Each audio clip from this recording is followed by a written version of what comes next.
Hello, Steve White, Steve Arts 89. Well, I have ended my gay movie marathon, but there were a few documentaries that I wanted to watch and sort of do a bit of a review for. And this was one of the interesting ones, The Hidden History of Homosexual Australia.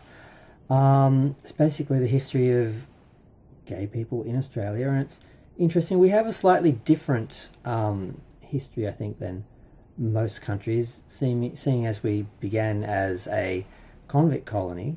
And in these colonies, there was a lot of homosexuality, whether it was situational, just because of the situations people found themselves in, or either way, it was something that we were known for. The Sodom in the South Pacific, I believe we were referred to as. And it's just interesting to think in those terms. And there are a lot of people who, I think, it wasn't as frowned upon and as difficult for some other countries because so many people had experienced it or seen it when they were imprisoned, and then when they went out into society after they were freed and they became to, as they continued to colonize the country, it wasn't as difficult, I think, as other countries where it was more of a minority experience, at least. Not necessarily. It's not that we had higher percentage of homosexuals, but we had a higher percentage, I think, of homosexual relationships or thereabouts. So that was interesting because that was something I never really thought about.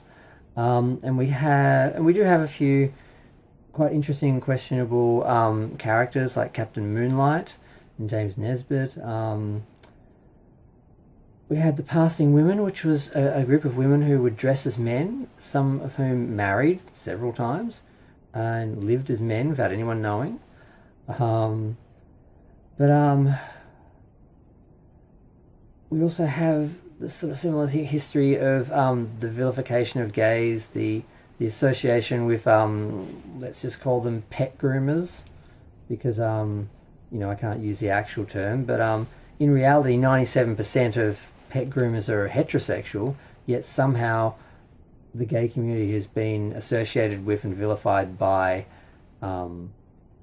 associating them with pet groomers. So that's something that persisted here just as much as anywhere else. It wasn't really talked about until damn Oscar Wilde. That trial got people talking about it, and I think we'd been sort of going stealth for quite a while until that happened. And we had our own gay ghettos like Burke Street and Surrey Hills. In the 40s and 50s, it began to be sort of talked about. There was a lot of entrapment, beats and things like that, people being arrested for as little as a wink. And then we moved on to, of course, the Civil Rights Movement, and I think by this point we were sort of normalized, as in the way we treated our gays was pretty much the same as everywhere else. It had a really interesting, very basic explanation of the gay Mardi Gras and the Aboriginal rights and protests. It began as a celebration, just a group of gay people who got a permit to have a parade, to have music and dancing and costumes and fabulousness to show just how great we are. And they were encouraging people as they were going down the street to come out and join them. And for some reason, the police decided to revoke this permit and then go out and try and arrest everyone. They cut off certain streets, they crowd everyone up Oxford Street and into a dead end practically, and then just started beating the hell out of them. And then when they were all arrested and people came to the courthouse to protest a couple of days later, the people who had been charged and so forth, the police blocked the public from entering the court, which they weren't allowed to do. It was open, and the magistrate was demanding that it be opened, and they just ignored him because they just felt like they just could do whatever they wanted. And this was just too much. They went too far, and the tide of public opinion turned against them because anyone and their dog could see that what they were doing to the gays was wrong, and we were not going to take that. We were not going to stand for that in our country.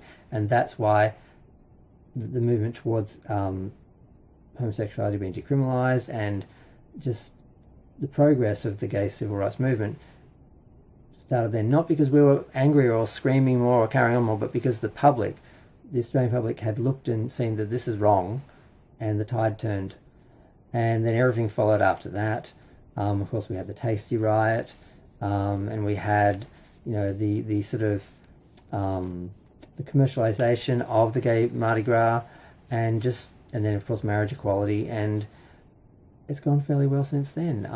The decriminalisation of homosexuality was, I think, 1984, 85. So that was 6 years from Mardi Gras to that. And the idea that you could be imprisoned for like 14 to 20 years, it used to be a death sentence, by the way. It used to be death sentence. In 1788, sodomy, there was a death sentence, and it wasn't until 1861 where it changed in the UK, and then 1864 that it became merely 7 to 14 years for attempted, and then 14 years to life for actually committed. So that's where we started, and is where we are, where I can fuck anyone I want. I don't have to worry about going to jail. And I'm lucky enough to have been raised in the post-Priscilla era, like after, the Mardi Gras, after Tasty, after all that, and after, the Mardi Gras was on TV and all became, the whole straight community became desensitized to the idea of gays being some sort of threat, because once we became visible, nothing changed. When we got the ability to marry, nothing changed, and you can tell people the sky's falling and scare them, but once, the sun comes out and the sky doesn't fall, they realize, oh, the gays are they're not here to destroy us. Like, we can just let them live and have rights, and our rights don't get taken away. The world doesn't collapse. It's all okay. And we sort of slowly we got there.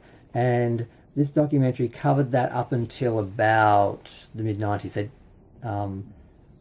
So I added a bit to our history there. But the documentary only went that far. I think it was, I've forgotten what year it was produced in. I think it was the late 90s. But glad I watched it. And next I have the Celluloid Closet, which is sort of the last sort of, I think, kind of famous documentary that I sort of know of, that I thought I'd include in this little marathon. I don't know if I'm going to start putting them up before and leading up to Gay Pride, which is June, because it's May now, or should I wait till then, because I'm going to have so many to put up. Might be too much to be doing that many a day, but we'll see. I'm going to go. Feel free to share, like, comment, subscribe. Let me know what you think of the hidden history of homosexual Australia, if you've seen it, or just the history of homosexual Australia in general. I want to know more. I want to learn more. I'm going to do a bit of research just because I'm curious. But yep, I'm going to go. Bye.